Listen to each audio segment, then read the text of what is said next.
We've identified maybe 3 essential priorities in our programming that serve our mission. Of course, it always begins with great music, beautifully performed, which is the starting point always.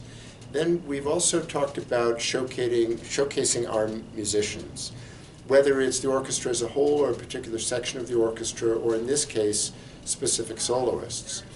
And the third priority is to acknowledge the great diversity of perspectives that come through music, and to give voice to women and people of different ethnic or regional backgrounds that aren't represented by the Central European canon. And this program does all 3 of those. I would say, first of all, in terms of showcasing our musicians, we have 2 of our resident stars featured on this program.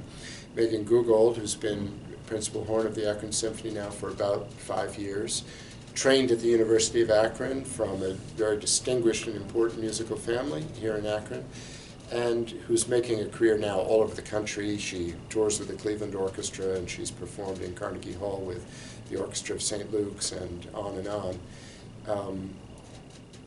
Megan is, I asked her what she'd most like to do as a concerto soloist, and she said there are few possibilities, and we toyed with the idea of a Mozart concerto, which would be wonderful to do with her one day. We will. But her first priority was to do this Strauss concerto, which is composed by the son of a horn player, Richard Strauss. This was an early, vital work that he composed really for his father.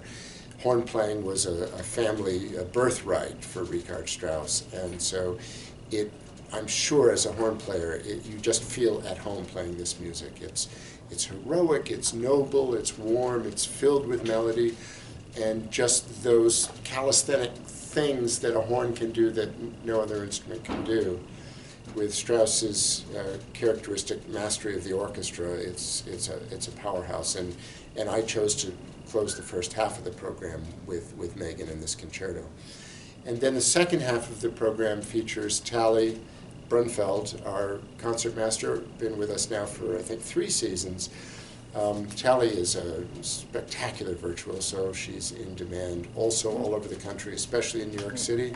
She's heard throughout the year in Broadway shows, so that's competitive work. And when she came and played her audition for us, the committee and I we sort of sat back and just said, this is just a pleasure to even make music at this level and the pressure of an audition.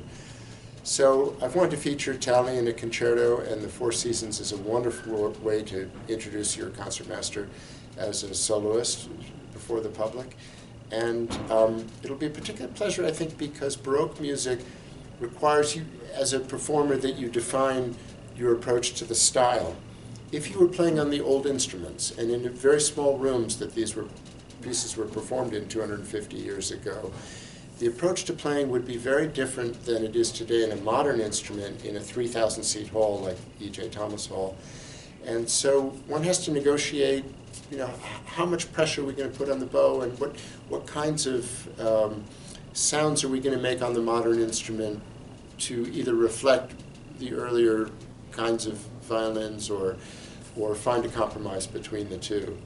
And it's good